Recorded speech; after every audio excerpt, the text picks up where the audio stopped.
नमस्कार, नवदर्पण न्यूज आप देख रहे हैं। आपके साथ मैं हूं आदित्य कुमार। बिहार में खेला हो चुका है।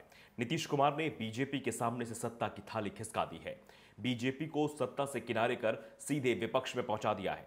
बीजेपी अब नीतीश कुमार को पलटूराम, धोखेबाज और न जाने क्या क्या कह रही है, लेकिन नीतीश कुमार पर इसका कोई भी फर्क पड़ता नहीं दिखाई दे रहा है। वो पहले भी सीएम थे और आज भी सीएम है। नीतीश कुमार बीजेपी के लिए बड़ी चुनौती बनते दिखाई दे रहे हैं। विपक्ष की ओर से नीतीश कुमार पीएम पद के दावेदार भी बन सकते हैं। इसका संकेत नीतीश कुमार ने भी देना शुरू कर दिया है। उन्होंने ऐलान किया है कि गुजरात विधानसभा चुनाव में वो बीजेपी के खिलाफ प्रचार करेंगे। नीतीश कुमार ने साफ कर दिया है कि गुजरात में वो कांग्रेस के पक्ष में वोट मांगेंगे और कांग्रेस जहां भी प्रचार करने के लिए बोलेगी वो उस सीट पर कांग्रेस उम्मीदवार का प्रचार करने भी जाएंगे। दरअसल कांग्रेस नीतीश कुमार के सहारे पटेल वोटों को अपने पाले में करने की कोशिश में जुटी हुई है। नीतीश कुमार कुर्मी जाति से आते हैं, जो पटेल जाति का ही एक रूप माना जाता है। ऐसे में नीतीश कुमार की अपील गुजरात के पटेल समुदाय पर भी असरकारक हो सकती है। गुजरात में पटेलों के 18% के करीब वोट हैं और इसे अब तक बीजेपी का मुख्य वोट बैंक माना जाता है।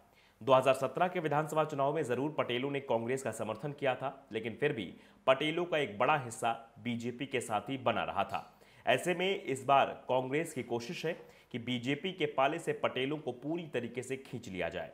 दूसरी ओर नीतीश कुमार भी अब खुलकर बीजेपी और नरेंद्र मोदी पर हमला बोल रहे हैं। हाल ही में सुशील मोदी ने दावा किया था कि नीतीश कुमार राष्ट्रपति और उपराष्ट्रपति बनना चाहते थे।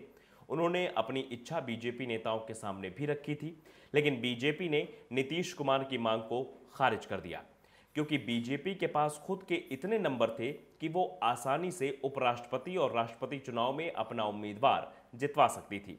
इसलिए नीतीश की मांग नहीं मानी गई और नीतीश ने इसी के चलते बीजेपी के साथ गठबंधन तोड़ दिया। जब नीतीश से इसे लेकर सवाल किया गया तो उन्होंने इन दावों को बकवास करार दे दिया।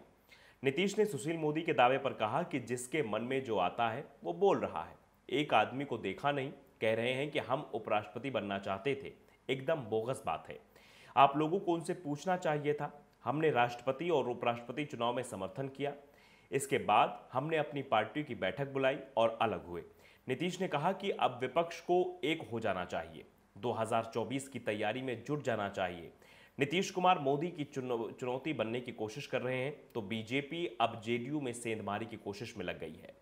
पार्टी ने सबसे पहले एलजेपी के दोनों गुट चिराग पासवान और पशुपति पारस को एकजुट करने की तैयारी शुरू कर दी है। इसके साथ ही आरसीपी सिंह के सहारे नीतीश के कुर्मी वोट बैंक को भी साधने की कोशिश तैयार की जा रही है। इस पर रणनीति भी बन रही है।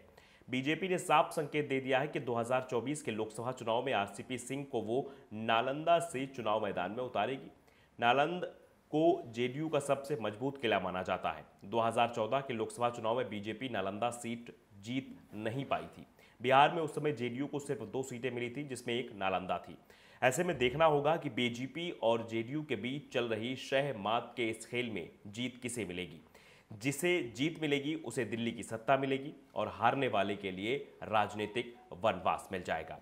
तो अब ये तिकड़म भिड़ाने की कोशिश हो रही है एक दूसरे को कमजोर करने की, लेकिन जिस तरीके से नीतीश कुमार अपने तेवर दिखा रहे हैं, वो चाह रहे हैं कि अब 2024 के लिए बीजेपी खिलाफ एक बड़ी रणनीति तैयार करें और अपने आप को पीएम के फेस के रूप में प्रोजेक्ट करें। तो अगर आपने नवदर्पण न्यूज़ को सब्सक्राइब नहीं किया है, सब्सक्राइब जरूर करिए और इस खबर पर आपकी क्या राय है हमें कमेंट बॉक्स में ज़रूर बताइए, ताकि हम अन्य खबरें भी आप तक जल्द से जल्द पहुँचाते रहें और विचार करते रहें। नमस्कार।